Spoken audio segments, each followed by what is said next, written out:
Now, here's a message from friends of the show. What up, Nerd Nation? Steve here from the Dads with Nerdy Ambitions podcast, or DNA for short, your go-to podcast for all things nerd culture. You want to know fun facts about the latest movies? Done. Interested in a new hobby? We've got you. Have questions and want to hear from the experts? Say no more. Join me and my crew every week to hear about our latest takes on everything nerdy and go on a few tangents on the Dads with Nerdy Ambitions podcast, where we know it's not just a hobby, it's hereditary. All right. Welcome, everybody, to tonight's episode. Really excited to go ahead and have tonight's guest in-house tonight to go ahead and talk about some new STA products that have come out in the last couple of months. But before we introduce Mr. Johnson tonight, Mr. Miller, Mr. Myers, good evening. Nice to see you all. It seems like so long since we've been in studio together. Hasn't really been long at all, though. Like 45 minutes? Yeah. Yeah. I actually did not leave my chair.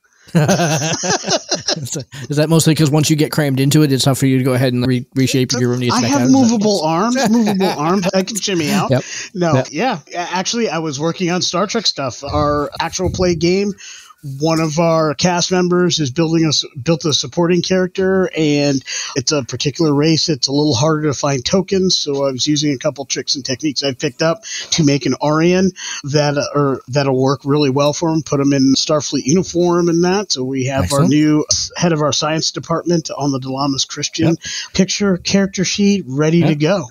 Who is unfortunately at the end. I think that this episode will have aired by the time this episode comes out, but unfortunately right now has found himself trapped inside of an asteroid by the Breens. Because Captain Tobor very capably, actually, I thought on the episode, very smartly, when I pulled that big reversal and the crew had to go ahead and get themselves onto the runabout, rather, he instead threw his backup character instead of himself so he could continue to go ahead and captain the boat. Yeah, like, which made sense. They're not going to send the captain and the first officer away from It's totally true. And that's one of the great things about, because it still happens. Yeah, that's one of the things that's great about the reversal system is that all I have to do is call that it happens. Then he has to go ahead and decide how the magic works, and that was a fantastic way of using his backup character to go ahead and introduce there. And then I promptly kidnapped him and threw him in an asteroid. So, what a great mechanic having the supporting character elements available, so you can do things as a player that makes narrative sense and still have that play out in the game as a player. Still get to play, but you don't have to do something crazy and out of line to make that work. It's one of my favorite things about the game. There's always a way to make the narrative sing, and the mechanics continue to support that. Nice. Yeah. And I'm looking forward to playing with that metric too. Right now I'm still getting a feel for and a handle on Lieutenant Camdril Najar, but another session or two, and I think I'm going to be ready to build a subordinate character. So I've got an alternate persona for some scenes too. It should be a good time. Cool. Excellent. Yeah. I think one of the coolest things about the supporting characters, when you've got a cast that is primarily your bridge crew or your senior officers, it's a great lead into lower decks, because that's a great way for those lower deck characters to come in, start them out as your supporting characters, and maybe build them out from there and play them out and then have them do things and hit their milestones as they go. And you can have that duality within your own crew. What a fantastic lead in, Lewanika. It's almost as if we have decided to go ahead and bring one of the kind of guiding voices of the modern Star Trek Adventures game from Modipius. Mr. Jim Johnson is in-house to go ahead and talk about the new Lower Decks book and Captain's Log. I think it's only proper that we introduce Jim Johnson the proper way. So I'd like to introduce everybody to Jim Johnson. Michael is going to love you for that. That Michael and Lewanika are like the same person. Nobody's ever seen us in the same place at the same time. That's all I'm saying. We'll have to work on that. Yeah. Prove it wrong. But yeah, so for those of you who don't know, Michael Dismuke and I, we co-host a podcast called Continuing Conversations, which is all about Star Trek Adventures. And that's he's developed that little moniker way of introducing me to Jim Johnson. And apparently his nephew is all over it and constantly talks about it. So thank you for that. Really appreciate it. And thank you all so much, Glenn and Lou and Josh. Thanks for having me on the show. Really appreciate it. Super excited to be here to talk about Star Trek Adventures and Lower Decks and Captain's Log. For your audience, if you don't know who I am, I'm Jim Johnson. I'm the project manager and line editor for the Star Trek Adventures RPG and the Captain's Log solo RPG, both published by Modipius Entertainment. Yeah. Excellent. So you already took my first question out. I was going to go ahead and say, for people living under a rock, who are you, kind of thing? Why are you here? You really have to dig deeper into your repertoire. I know. We'll have to dig deeper. Normally, Jim, when you have interviews and we begin peppering you with questions, we'll roll initiative to go ahead and see who gets to go ahead and go first. But since this is an STA, that doesn't really qualify. So I've been talking an awful lot. Lewanika, I think you get to go next. Yeah, what are you talking about? I'm going to spend a momentum to keep the initiative on my side. Yes, there you go. There you go. That's what I was waiting for. Take it, Glenn. Take it. All right, so I'm going to jump in with the first question since we're not using the initiative system. See, y'all taught me how to. Good. So my question for you is, because I'm fascinated by the concept of lower decks. Now, as a Star Trek fan who's getting heavily back into the not just the show, but also the game now, because of the direction that Tabletop Journeys has been going with Star Trek Adventures, which has been phenomenal. I haven't seen the show Lower Decks. I've heard about it, but I have cracked the book and I've gone through some of it. So for Star Trek fans out there who have already been playing STA, who will probably have seen the show, though admittedly that's a failing on my part. Currently, the wife and I have 2 episodes left of Picard. What can I expect as a player? Because I'm deep into playing in our Star Trek Preservations game now. What can I expect as a player to be different going from a standard Star Trek Adventures game into the Lower Decks setting with and play style with this new book that y'all have just put out? Yeah, that's a great question, Glenn. So the Lower Decks book, while we went with the art style and the design of the series, of course, because that's what's on the show right now, we wanted to tap into those characters and into that look and feel. If you've watched any Star Trek, like whether it's Lower Decks or original series or Next Gen, any series, you're going to see Lower Decks characters on there. They may not be the focus of the episodes, but those characters that are in the background doing tasks or they're walking through the halls past the main characters as the main characters are delivering their dialogue, right? There's always stuff going on in the background or on the sides in all the different TV series and shows. And those are all Lower Deckers doing the Lower Deck job as they're working on developing their career and developing their skill sets to eventually become the main characters in their own stories. And there's actually a couple of great examples of Lower Decks shows that we've seen. There was, of course, the episode titled Lower Decks on Next Gen ages ago. And then Tuvok had a couple episodes on Voyager where he was training up junior officers, junior Maquis, and junior Starfleet officers that kind of gave you a feel for that Lower Decks experience, right? So I think if you're cracking open the book and you haven't watched any Lower Decks, there's still going to be a wealth of Star Trek material in there for you to play a junior officer, either like fresh out of the academy, or maybe you're an officer who's transferred into Starfleet, kind of like what Riker did in that one episode where he was on the Klingon ship for a while and they brought on a Klingon to transfer over for a little while.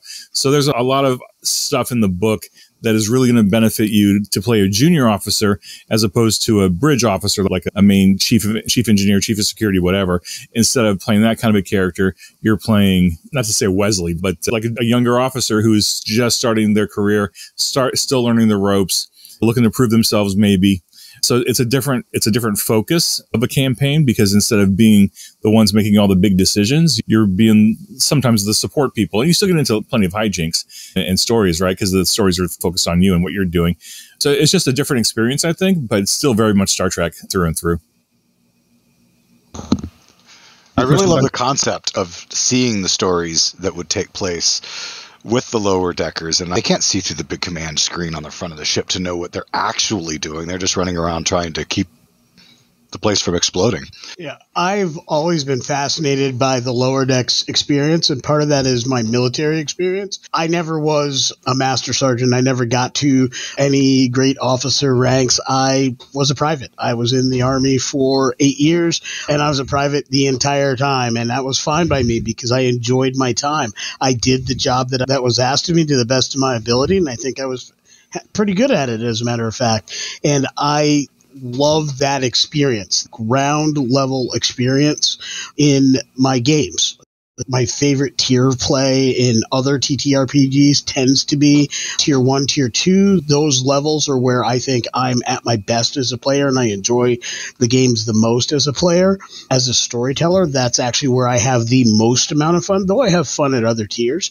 Taking that to Star Trek, where it's not a tiered game or there isn't that leveling kind of thing, it's all about story. It's like, what stories do you want to tell? And there are some stories that work on that high level. We're bridge officers, we are admirals, we are diplomats making treaties and sharing the world, or there are just as many great adventures that are as simple as I inspired a couple kids to join Starfleet while sitting at a booth on some back alley planet. And it was a task I was assigned because I goofed off a little bit and fell asleep when I was supposed to be in formation. I love that kind of story, that kind of interlude. I think that works really well. And I really look forward to being able to play with those types of elements. And it really, as a storyteller, gives me the ability to make really meaningful Lower Decks NPCs.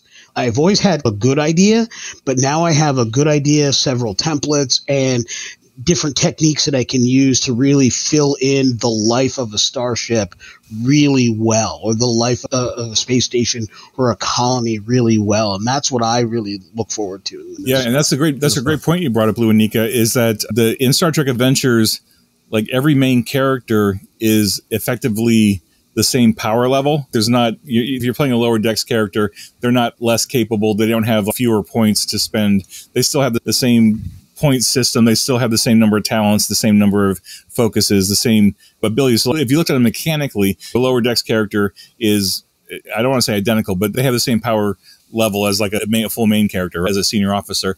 But the big difference is the stories that you're telling, right? If you were to look at the statistics for like Boimler or Tendi or Mariner, they're the same as the captain and Shax and everybody else. It's just the focus of the story. And it sounds like you're vibing right on that, is like you're just excited about the different kinds of stories you can tell, even though your characters are not tiered in capability wise. Like, you're not a Lower Decks officer waiting for your next feat bonus or next perk at your next level or whatever. You're just telling different kinds of stories. So I'm glad you picked up on that. That's really cool. So I was really hoping you'd share with us, because I know you've spoken about it on Continuing Missions. You've talked about it on the Facebook group, Star Trek Adventures, which I invite anybody within the sound of my voice to sign up, go listen. By the way, there are questions. Please answer those. Then you'll be able to join that group. If you're looking at playing this game and you have any questions about the game, that group is amazing. They are so giving and so free with information and tips, and just attaboys and congratulations on games well played or games about to be well played. That it's unlike any TTRPG community I've ever been a part of before. Really strong. I was hoping you could expand for our audience on the elements that are not specific to the Lower Decks show, because I didn't realize until I was reading this book and actually heard some of your comments elsewhere that you've done a really good job since you came on as line editor those many years ago. Yeah, I stole that from you. I'm sorry. That's all right. But you've done a really good job of advancing the knowledge base about the Star Trek universe, about the galaxy, both all the different quadrants, but you've just advanced the knowledge. So like in this book, in addition to the things that are specific to Lower Decks and give you all these ideas about the show, you take a lot of page space to get people caught up to where the world is in the shows at the time of Lower Decks. So from where DS9 left off to now, you covered some of that ground, and I'd love for you to talk about that, talk about some of the ideas, like where the idea came from and how you got that all pulled together to put it in such a great format. Sure. Yeah, absolutely. So I don't think I've been shy about this on the different shows that I've done, is that I'm a lifelong Star Trek fan, and I've also been role-playing Star Trek for 30 mumble years, even before Last Unicorn Games came out, before Decipher came out. I think I cut my teeth on Star Trek role playing when FASA came out. I guess it must have been like 83 or 84 when that first set came out with the blue books, the little blue books that were in the box. And like my friends and I, we were all over that, and we were playing it. And then gradually, as we started playing it more, we were like, this isn't working for us. We want it to be more like faster and more narrative. And so we started kludging our own rules onto FASA for a while there. The point, though, is that having been a lifelong Star Trek fan and a lifelong Star Trek gamer, like I have a really good feel for what I want in a Star Trek game and what I want at my table for my players to play with and enjoy. And I've discovered over the years that as a role player, I need a depth of information about the setting that I can't find in a lot of nonfiction books. There's just a huge wealth of Star Trek nonfiction out there these days, right? You got the technical manuals, you got the encyclopedias, the chronology, all those awesome Starship books that Hero Collector and Eagle Moss make. There's just so much great Star Trek nonfiction out there. But a lot of them still don't go into the depth of detail into either the setting or like how Starfleet works. Like you get into the weeds a little bit about like how Starfleet operates and like how does the Judge Advocate General work? How does the Section 31 work? All this kind of stuff. And like you get hints of it on the shows. And what I figured out is once I became line editor and then project manager, I was like, you know what? We have an opportunity here with the RPG to really provide a lot of connective tissue for gamers and players and game masters. For the Discovery book, when I was writing out the outline for that, I was really clear to the writers. I said, look, what I want to do with this book is I want to bridge everything we know about Enterprise through that whole chunk of time between Enterprise and the start of Discovery Season 1, because that's 70, 80 years. We couldn't spend a huge amount of time on it because we didn't have the page count. When we did that State of the Galaxy section, I was like, let's show the game masters and the players, how did we get from Enterprise to the start of Discovery, and then how did Discovery Seasons 1 and 2 set up Strange New Worlds, and then what we see in the original series, right? Because there's some weirdness in there if you just look at them separately. You're like, how did we get from the slick Discovery looking feel to original series? Of course, you accept that it was made 50 years ago and the technology just wasn't where it is now, right? But just like story-wise, Star Trek is amazing because after 56 years, they've maintained an amazing level of continuity from series to series, and they've managed to stitch together this whole tapestry of story and consistency from beginning to end.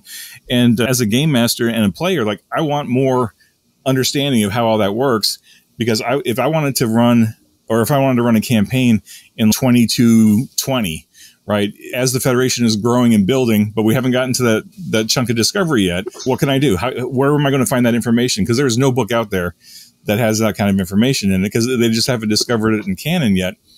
And so I knew that there was an opportunity with the RPG to do something like that. And so I've really been trying to fold that into all of our books, just finding ways to make that work. And that's what we did with Lower Decks, is most of our books, we got up to about the end of Nemesis, and then we were doing other stuff like for Discovery and other books. And I was like, okay, now Lower Decks has come out. We have the Lower Decks license. We can do something with it. Hey, look at this. We've got a chunk of time between 2379 and the Nemesis and 2381, 82, where Lower Decks kicks off. And then now we've also been watching Picard, right? So now we see what's coming for Lower Decks. Like after Lower Decks, you get into the Mars attack, and then you get into all the shenanigans with Picard that we see. And so like now we've got an extra 30 years of canonical time that we can play with. A lot of it still hasn't been explored, but if you watch the shows carefully and you study it and you get the writers to help, collectively, we're stronger collectively than we are individually. So like I can make an outline, but I always encourage my writers, come in and tell me what I'm missing and help me fill in the blanks here and get creative. And that's what I'm hiring them to do, is be creative. Yeah. But long-winded answer here is to say we have the opportunity with the RPG to add a lot of connective tissue and context, connecting the dots between series and movies in a way that a lot of other books can't do. And we're still not even like adding stuff, like we're not making up stuff whole cloth and just throwing it in there. We're still adhering pretty tightly to canon. We'll drop in some Easter eggs from novels and comic books and that kind of stuff because we can do that. But we've tried to stay really true to the source material. And I think that was really an intentional decision on our part, because we want to give players and game masters a consistent baseline. Like, here's canon, plus a little bit of extrapolation that makes it all fit together. And now, if you want to embellish on it, go for it. You're all working from the same baseline, but now you can do whatever the heck you want. If you want to go explore the Lost Era, we'll give you some ideas about what was probably happening during the Lost Era, but now you go off and go do your own thing. But I feel like the RPG is uniquely, and not just Star Trek Adventures. I think Decipher and Last Unicorn Games did this to some extent as well. I think they were a little bit more free with their ability to just make up stuff and add it in. It was a different time 20 odd years ago. Yeah. But I think the RPG just gives us an opportunity to add a lot more background and depth and context, put a lens on it in a way that maybe game masters and players aren't necessarily thinking about.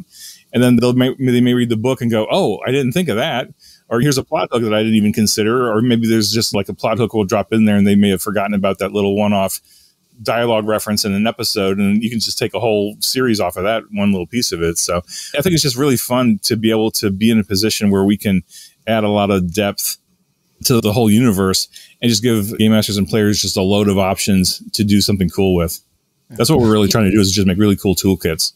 You know, if you're going to go off with long-winded answers like that are that awesome, please feel free to do that the entire, like this, you're making our job easy. This is awesome. Whatever you want. Yeah, absolutely. Yeah.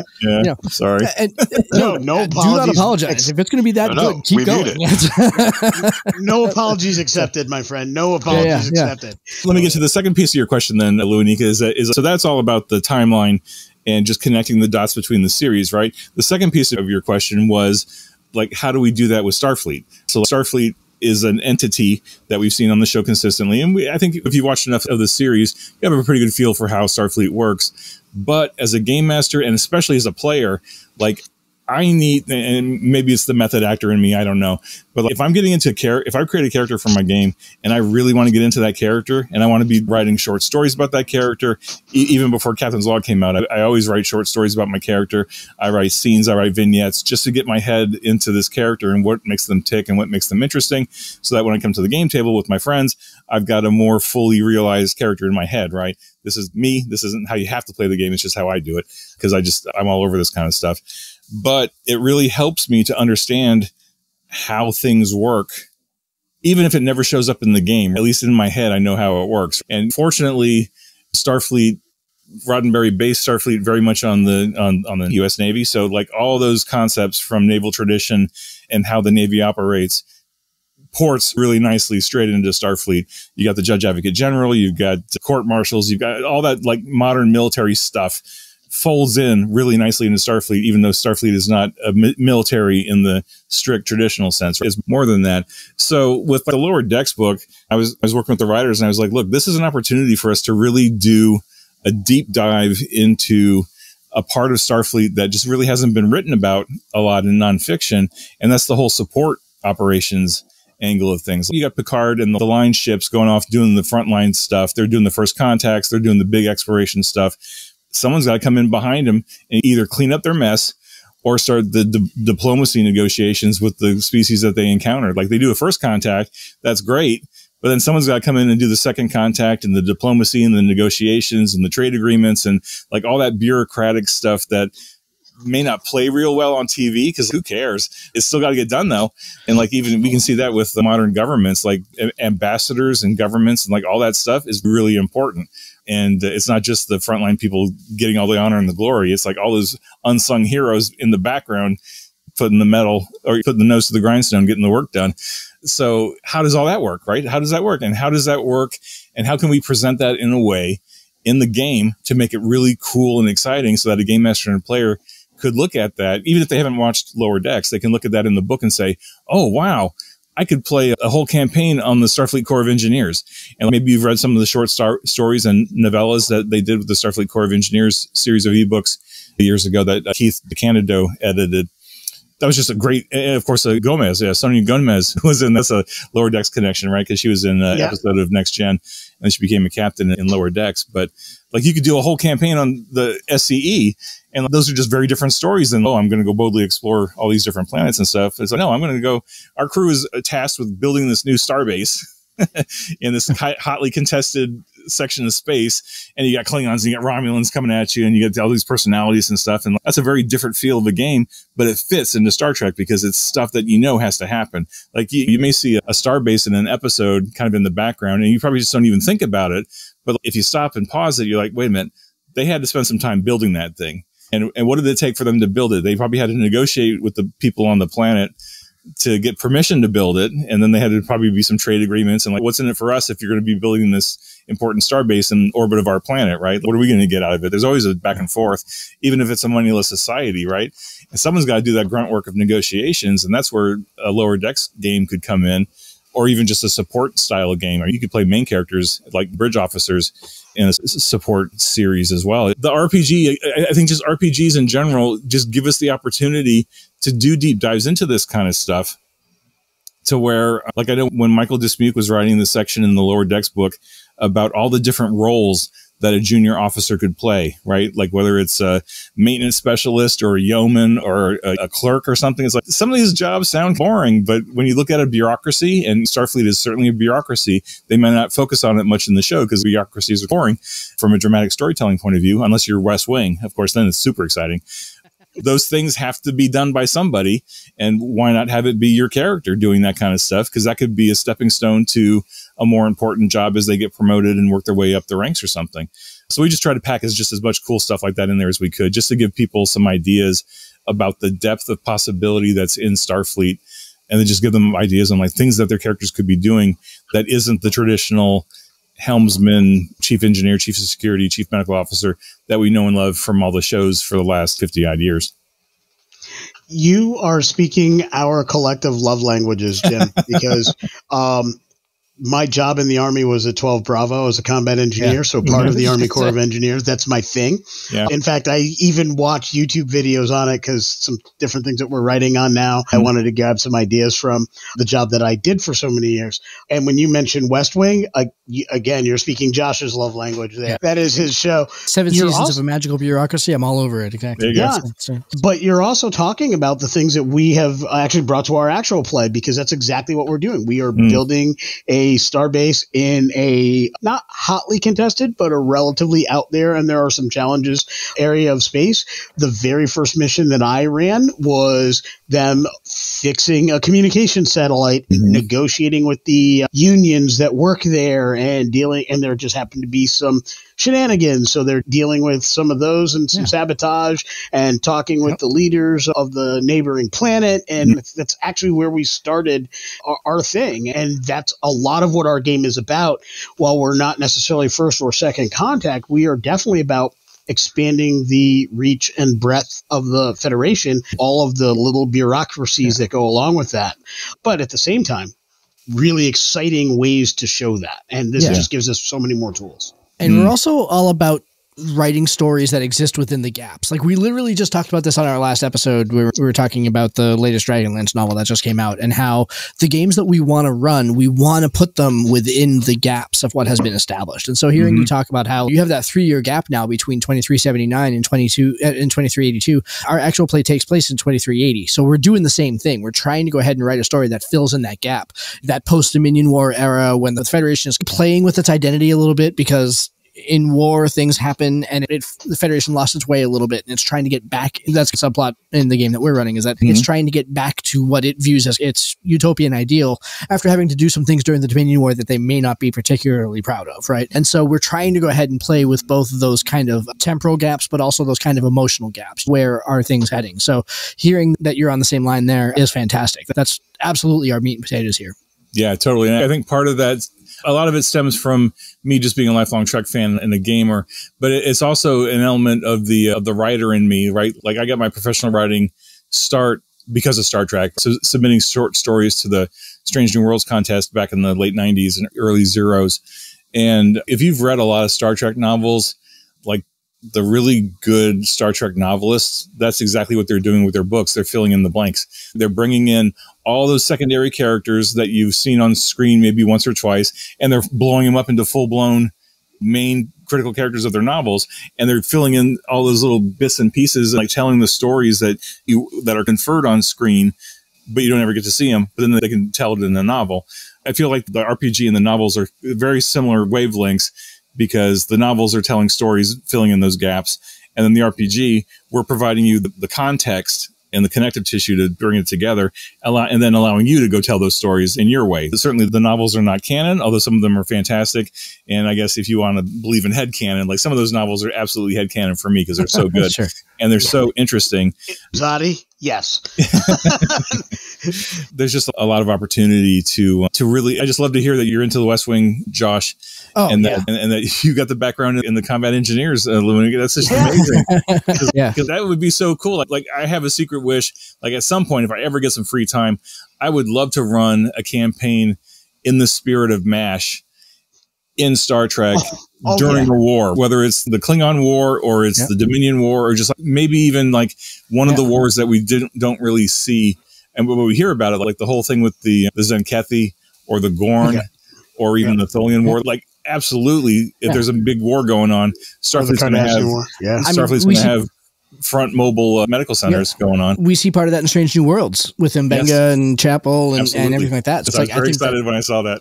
Yeah, I was very excited. That'd be fantastic. And when you mentioned Corps of Engineers, Lewanika, you like this, and it bridges us into the next thing that I wanted to go ahead and ask about is Captain's Log. And we're building out this battle group again on the edge of Federation space, where and blah blah blah. I forget the whole scrawl that I have at the beginning, but basically they're building out this battle group. You've got one admiral out there who is on a particular mission and gathering people to him to go ahead and help him execute this particular mission. And he now needs a third ship in his battle group, which is on its way from Starbase 10. So it's like a 4-month trip to get from where the ship is.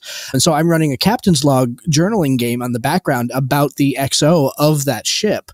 Awesome. And as you mentioned, the Corps of Engineers, that he's going to have to run into the Corps of Engineers who are building out the space station for the Ferengi, who's now running the trade routes from this that we've introduced in the game. So it's like all these things. I'm like, oh, he's going to have to run into them and have something to do with the Corps of Engineers on the other side there. Yeah.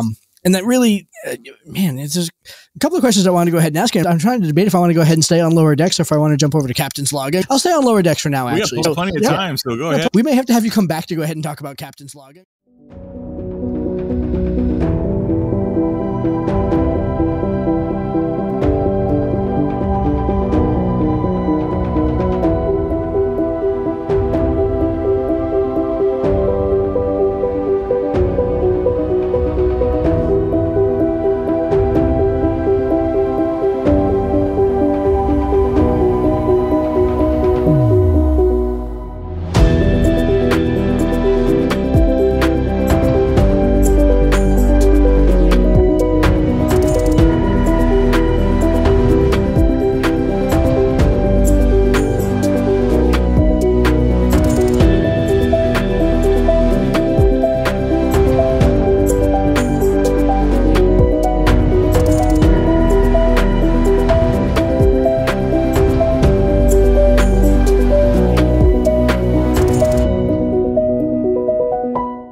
I'm going to ask the big question, but there's a question within the question that I really wanted to go ahead and dive into. And the big question is, what is it like? We were talking about bureaucracies, right? What is it like writing and working within a bureaucracy that's the size of Paramount with the information, with a product that has so much canon like Star Trek and so much already established truth and everything like that? What is it working within that framework? And really the question that I want to know in there is, Lower Decks being a product that's put out by the creators of Rick and Morty has topics that you don't see in your normal Star Trek book. So what's like the one thing that you threw into Lower Decks that you were surprised that you could actually get through?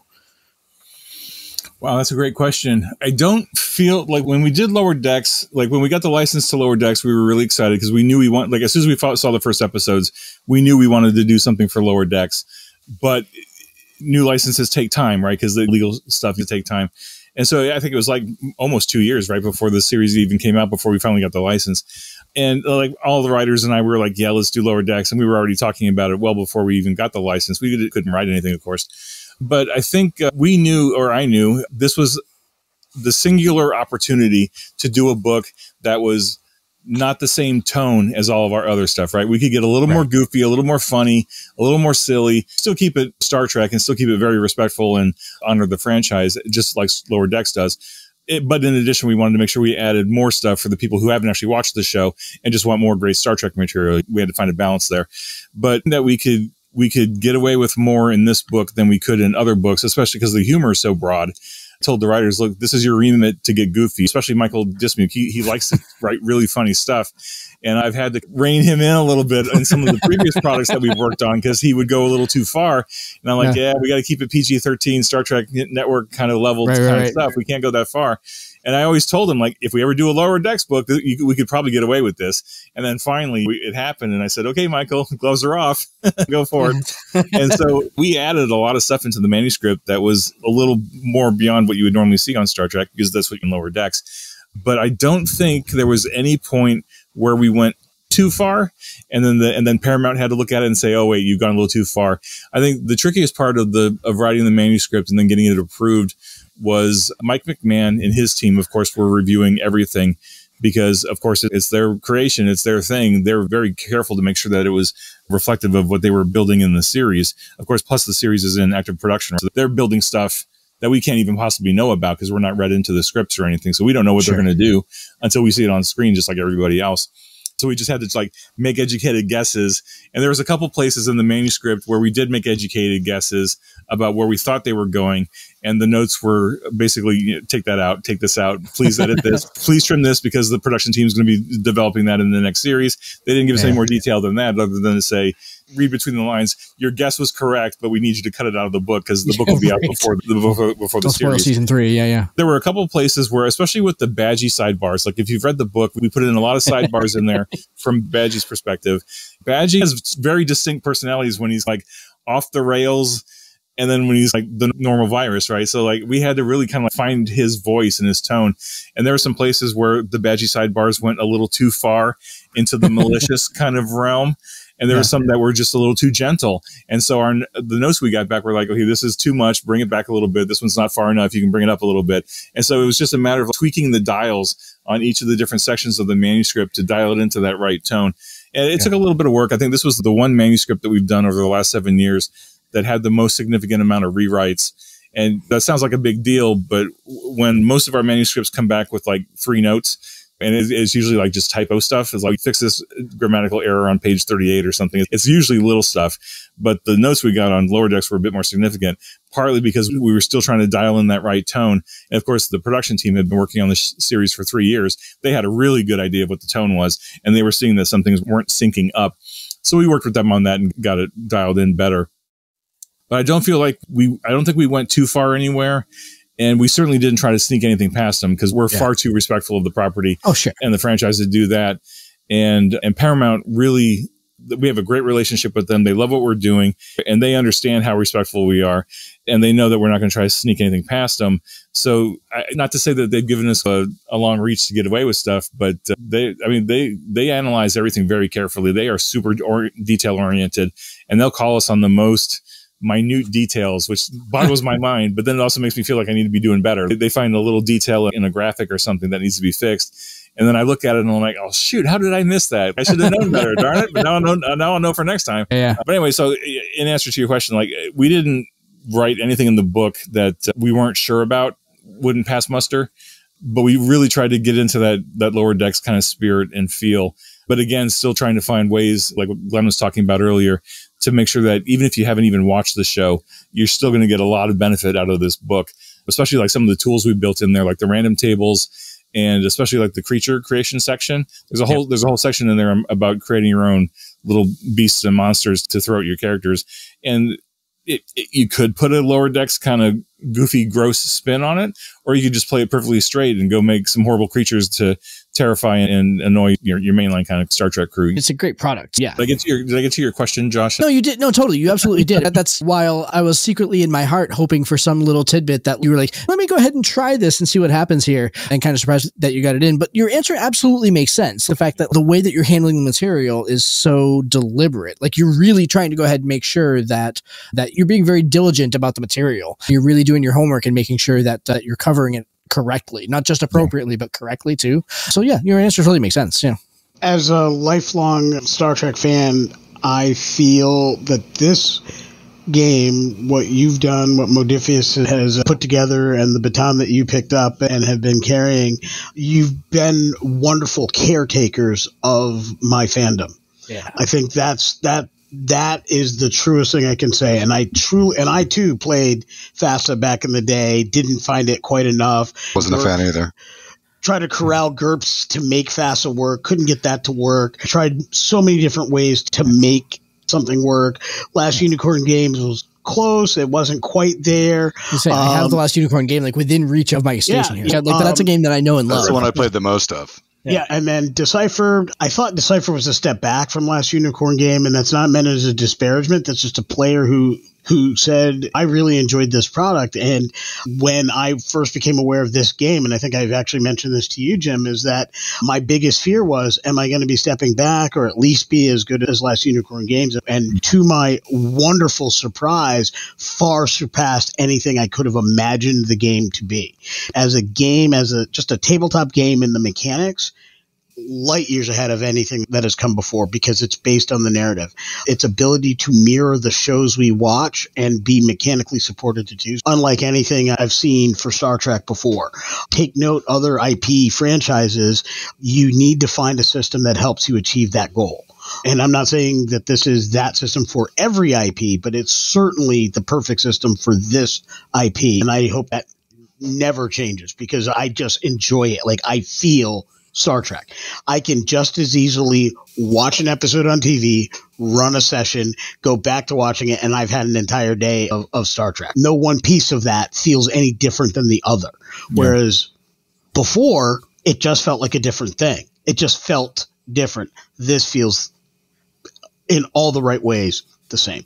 Yeah, thank you for that. So I think you have to put a lot of that praise right squarely on Nathan Dowdell's shoulders. He was the system developer for 2D20. He's the one who was the primary developer back in 2016 when we were first starting on the book. There were a lot of writers on the book, and we were writing all the fluff and all the stuff around the mechanics, right? But Nathan really did the lion's share of the work on the actual mechanics of the game, making it 2D20, making it narrative, really baking in Star Trek into the mechanics and adapting the 2D20 system specifically to Star Trek, just like he did with Conan and Dune and just all the other versions of 2D20 that are out there.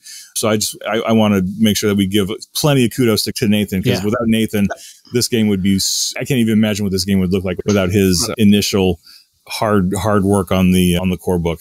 Yeah. And then we just built from there basically, but he did all the heavy lifting at the very beginning.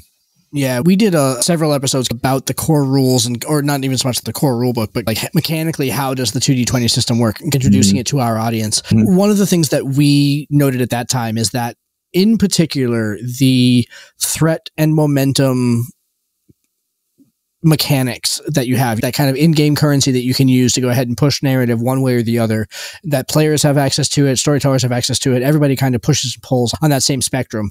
Such an effective mechanic. A couple of years ago for Halloween, we did a roll through of the Free League version of Aliens, which kind of had that same kind of stress mechanic where players could exceed their normal abilities by stressing themselves out a little bit, that's what Aliens is all about. It's all about, so it's like, and as players get stressed, it becomes easier to be more stressed, and it becomes easier to have complications that arise from that stress, right? So it's like this monster that feeds itself after a while. And that had been the best mechanic for this type of thing that I had seen until I found the 2D20 mechanic with the threat and momentum. And so now it's like, now I'm starting to go ahead and take Aliens plot lines, like I'm planning a game for Halloween this year where it's an Alien-esque plot line, but in the 2D20 system, so I can go ahead and play with that threat and momentum mechanic a little bit. So I'm really looking forward to that.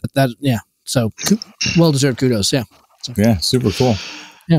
And all of those kudos, since we decided to stick with the Lower Decks topic for this episode, lead well into my next question, which is, in the Lower Deck system, we've heard plenty of fanfare, plenty of praise coming from myself and my two co-hosts, just based on our experiences with the game and our reactions to it from our many years of role-playing. And I'm betting that the answer to my question is going to run on a similar vein, but I'm curious, how has the overall fan response been? Because you've done a lot to stay true to the Star Trek canon and the history, and filled in blanks. And what you've filled in has been filled in well, we think. So overall in general, but Lower Decks, because it recently came out and it's a very popular news show, what kind of response have you been seeing from the fan base in terms of what you and Modipius have put together and turned out to represent their show? Yeah, I think by and large, the response to the Lower Decks book has been positive, like very positive, especially from people who already are fans of the show. If you're a fan of Lower Decks, it's very easy to transition over to the RPG, into the RPG book, and say, oh yeah, obviously if I'm a fan of the show, I'm going to love this book. But I don't know what it is about modern Star Trek fandom, but there is like this core of, I don't want to say detractors, but they find ways to neg on everything. They hate Discovery for whatever reason. They hate Lower Decks for whatever reason. They hate everything except Strange New Worlds, it seems like, is the one thing that they don't hate. But it's impossible to get them to change their mind and to even look at something, even though when they're talking online and you're hearing what their concerns are. It's like, have you even looked at the book? Like, the stuff that you're talking about, it's in there. You just got to look past the cover. Look past the fact that Mariner and Boimler are on the cover, or like for the Discovery, you look past the fact that Burnham's the main character of Discovery. If you look past that and you look at the contents of the book, then you might actually enjoy it. So like we've certainly had our share of detractors about the Lower Decks book and about Discovery. And I think like reading their comments and then reading between the lines, it's not about the book itself. It's not about the game itself. It's about their dislike for the series. And it's really hard to change somebody's mind once they're entrenched like that. And you just have to let it go. because I could be catty and say, where is your Idic? What happened to your Idic? Like, how can you not love everything Star Trek, because that's baked right into the whole franchise, right? Yeah. But then I have to remember it's 56 years. There's Star Trek for everybody. You may not like Lower Decks, but maybe you love original series. Maybe you are a big Voyager fan and you can't stand DS9. Whatever, that's fine. Watch the stuff you love. Be excited about the stuff you love, and let other people enjoy the things that they enjoy, and don't be negative about it. There's what's that meme or what's that meme out there? It's okay for other people to like things, and you don't have to talk about how much you don't like it. Share the things you enjoy. Don't share your negativity, because no one, especially in this world, right? This world is crazy dark right now in a lot of different ways, in all kinds of different spectrums. Like, we don't need more negativity on top of everything else that's going on. Let's find a little bit of positivity here. And the fans that are enjoying Lower Decks and grokking what we're trying to do with the system in the game, like, they're really digging Lower Decks, and they're digging on Captain's Log too. I know we're not going to talk about Captain's Log tonight, but by and large, that ship has sailed. That's okay. That's okay. We'll get there back. That's all. So, Glenn, anyway, so long-winded answer to your question, and I apologize. The overall response has been very positive. We had a great pre-order run on it. We sold a lot of. It's not about sales, of course, but the pre-order numbers were surprisingly good. And then we had it at Gen Con. It sold out at Gen Con. That was great. Captain's Log sold out at Gen Con too. That's beside the point. So, fan response really positive. And I'm really curious to see what happens when the new season starts next week, because season 4 comes out next week. Yep. And that might help, or it might not help. I don't know. We'll have to see what happens. But so far, anyway, it seems to be another positive for us in the STA world. I wouldn't listen too much to the detractors either, and it sounds like y'all aren't, which is great. Because unfortunately, when you have a fandom that the fan base is so passionate about, like Star Trek, no matter what, you're going to get people at both ends of the spectrum. That's a great point. I was going to say, I try my best, and though sometimes I fail, Josh will often try to rein me in, or sometimes I'm reining him in. I try not to get into those back and forth kind of debates and arguments with people when they're saying, oh, I don't like it because of this or because of that, and because that never works. The only thing I will try to do on occasion is make a separate comment, not a response comment, about why I think it's good, versus responding to an individual when they're talking about why they think something is not good.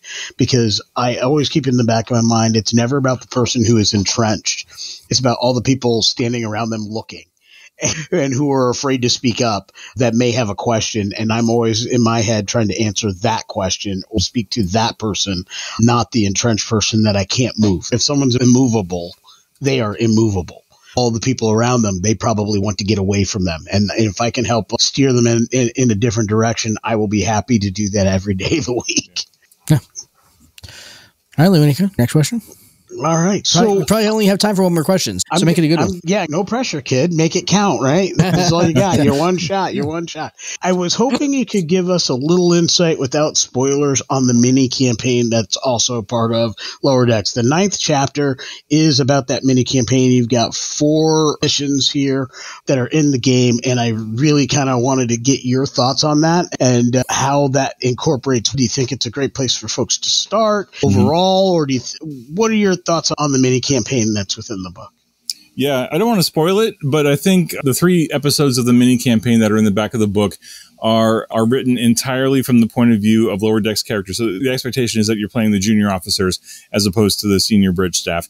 And I think it would be a great way to introduce people into the game, but also into Star Trek, especially if they're not that familiar with the franchise, because it's like they're lower stakes kind of stories. The fate of the galaxy doesn't hinge on every decision that the characters make in those episodes. So there's still meaningful and a lot of fun stuff to do, and one of them in particular. But a newer player coming into the game who may not know Star Trek that well, may not know how Starfleet operates and all that stuff, could still have a lot of fun because there's not as much pressure on them to make the big decisions that like a Picard or a Janeway would make maybe. So I think it would be a great on-ramp for new players and people just wanting to get familiar with the game. They were written like they're not super advanced stories, and not to say that we simplified them by any means, but like the mechanics in there will help you learn the game, right? But we didn't specifically write them as a learning tool, but they're not so complicated that you're going to be sitting there like, I don't even know what to do now. They're asking for complicated challenges and really long extended tasks and that kind of stuff. We tried to keep it more measured so that people could get in there and have fun with it. But again, I just didn't want to spoil it because I think people should try to have fun and check it out. But I think if you were to take the recent mission brief pack that we released for Starfleet Academy, like maybe if you were to use that as your starting ground to get some of your new characters and new players up to speed on Starfleet, work their character through the life path, and then jump into Lower Decks and have them play that Lower Decks mini campaign as like ensigns and Lieutenant JGs, I think that would be a really awesome way to start building those characters, like their backstories and their histories, and then watch as they grow from there. If they do, maybe they just stay junior officers for a long time. But one funny anecdote about those 3 mini campaigns is one of them. And we were writing this book before season 3 came out, right? So we didn't know what was going to happen in season 3. And we were finalizing the development of the book as season 3 was starting to air last year. And when the episode in season 3 came out, when the main characters are playing the Klingon RPG with Martok as the game master, right? Yes. We saw that and I threw my hands up and I was like, oh no, what are we going to do? Because one of the episodes, this will be a little bit of a spoiler, one of the episodes one of the 3 pieces of the mini campaign is very much focused in D&D-esque. It has a lot of D&D-esque stuff in it. And I had that moment of, oh no, people are going to read this and they're going to think we directly ripped off of Lower Decks' Klingon RPG, but we didn't because we were done with the manuscript before that episode came out. So it was just like 2 ships crossing in the night, but it's just like goofy, funny stuff like that's folded in there. I hope people have that's a great statement of how much you have your finger on the pulse of what they're doing. Yeah. When I saw that episode, I was like, oh my gosh, they totally went there. And of course, I should have realized that that's what they were going to do because we were actually able to, Mike McMahon was gracious enough to take some time and write the foreword to the book. And in that foreword, he talks about his RPG experience and his D&D experience playing a bard in a tavern or something. And something in that was like, oh, he plays D&D. I should have known. And then, of course, he brought it into the series. And I was like, oh, man, they got to it before we could. So it all worked out, though. But yeah, you're absolutely right, Glenn.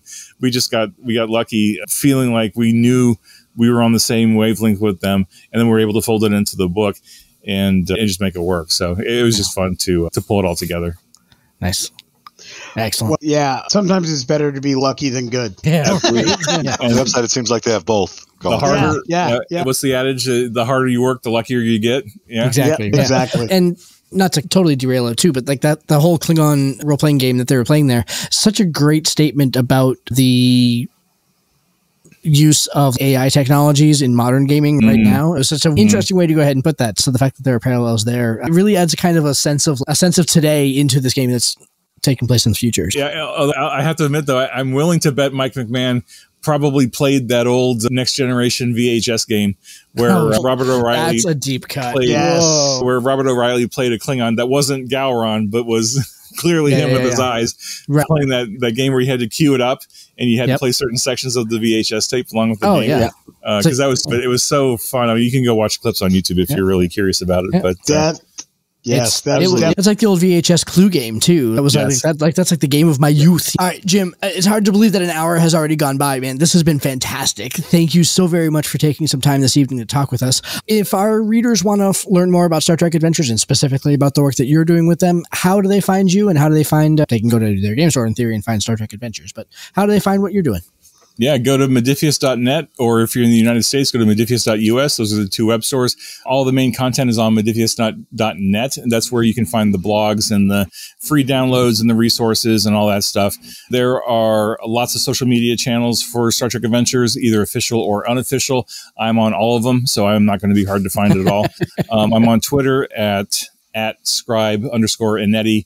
I am on the Modipius Discord, on the unofficial Facebook group, on the unofficial subreddit. There's still Modipius forums floating out there. There's a few other places out there that I hang out from time to time. I've been a long-time RPG.net member, even though forum technologies have starting to look a little outdated. But being a Gen Xer, I prefer them because Discord stream of consciousness, I just can't keep up with it. It's so hard for me to keep track of conversations on Discord these days. But I like threaded conversations on forums. Like, it's old school and it makes sense to me and I can understand it and I can feel it.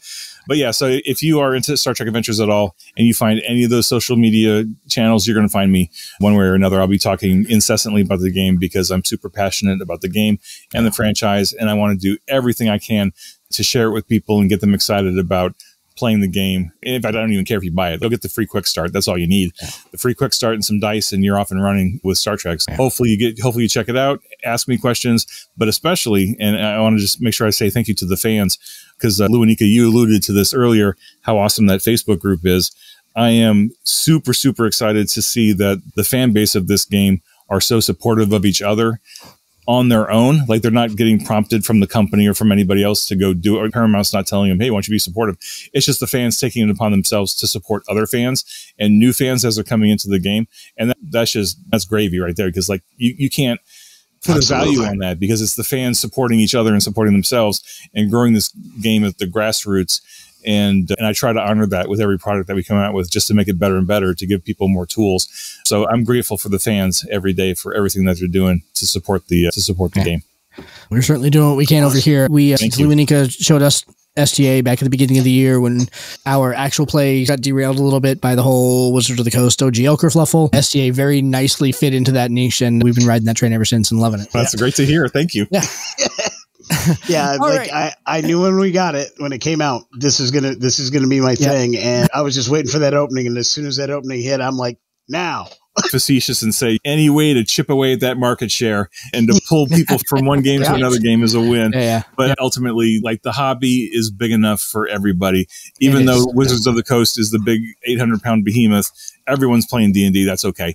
But there's tons of other games out there to play, not just Star Trek, not just Modipius stuff, especially with the wealth of itch.io indie RPGs out there these days. Go check those out, because there's just so much great stuff out there as a gamer right now. Yeah. Sure is. All right. So let's see. Next week on the channel here, what do we got? So on Tuesday, we will be wrapping up episode 6 of our Star Trek Preservations actual play. So that's very exciting. And then shortly after that, so that's going to be I get to run 3 episodes in a row, and that's the first of the 3. So that's going to be, this will be exciting. Little mini arc. A little mini arc. Exactly. Right. Yeah. And then on Friday of next week, we actually get to go ahead and sit down and talk about ourselves, because our second Kickstarter is going to be starting later in the month. So we're going to be taking an episode to talk about what's going to be in that Kickstarter and what we have coming up for you. It's going to be a ton of fun. We're aiming for system agnostic for the most part, lore heavy book this time around, and we're really looking forward to sharing that with you guys next week. Awesome. Good luck with that. Yeah. Thank you. Last year's Kickstarter was very successful. We kind of hit exactly what we wanted to. We learned a lot. I don't know if you've ever done any crowdfunding campaigns like that. Learned a lot. I think the biggest lesson that I learned is that I am not a one-man house. I cannot do it all by myself. So I'm making sure to include these two fine folks more in the process, so that I don't decide to go ahead and jump off a bridge. Jim, thank you very much for coming on again. Really appreciate you taking your time here on a late Tuesday night. Thanks so much, everybody. Really appreciate you having me on, and I can't wait to come back and talk about something else. Absolutely. We will talk about Captain's Log. So have a good night. Yeah, be well. Night, everybody. IDIC, y'all. Thank you for joining us. This has been Tabletop Journeys. We would love to hear your feedback on our show today. Join us at www.ttjourneys.com, where you can subscribe to the blog to leave comments and see all the content that we publish beyond the podcast. You can also stay in touch by subscribing to our Twitter, Tumblr, or Instagram at TT Journeys, joining our Facebook group, Tabletop Journeys, or by sending an email directly to podcast@ttjourneys.com. Our full episodes come out every week on Friday, and every Tuesday features actual play and gameplay showcase episodes. Looking for early access? You can support the show and get episodes before everyone else at www.patreon.com/ttjourneys. Check it out today and see all the awesome benefits we bring to our supporters. Lastly, if you're listening to us on Stitcher, iTunes, Podchaser, Spotify, or Audible, we would really appreciate it if you would like and subscribe to the podcast on that platform. Thank you for listening and for being a part of our growing community. And we bid you fair tides, friends, for legends await.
Here's a preview of the Traveler's Guide to Factions. Commonwealth Records started out collecting and preserving the folk art and the folk music of the world around them. So Commonwealth Records is a faction of bards and scholars and historians that are dedicated to exploring every culture they can come across. The Soul Society. This is a group that represents seekers of untold lore. This faction is a bunch of academics. They're sleuths, they're amateur adventurers, archaeologists of sorts. The Ember Weavers are that mix between super technological group and super magic. They are very much a group that represents the merging of those two things with a kind of industrial twist. The Hands of Providence are a conclave of Aasimar prophets, soothsayers, and other fortune tellers and seers that all share a common vision for the future. This is the Thunder Swarm. They're not an organized military. They're not technically religious zealots because they're there to help. But when good people are in need of help, the God of Tempest has a way of bringing in the storm that's going to wash evil clear. The Order of the Ivory Compass is a quasi-military organization of buccaneers and privateers and basically merchant marines. They started as a group that was meant to protect shipments, definitely a group that has maybe forgotten its roots on some level. The Guardians of the Grave are a cadre of viciously dedicated undead hunters that seek out and destroy any kind of undead that exists. The line between life and death should never be broken, and they kill all undead. This is the Outriders League, a league of professional soldiers that are specifically involved in scouting, pathfinding, trailblazing, and espionage. The Wharfman Weft is a multiverse-spanning organization of spies and fixers run by an incredibly ancient hag. It could be any form of Baba Yaga type dealmaker, Ursula from The Little Mermaid, just to go in another direction.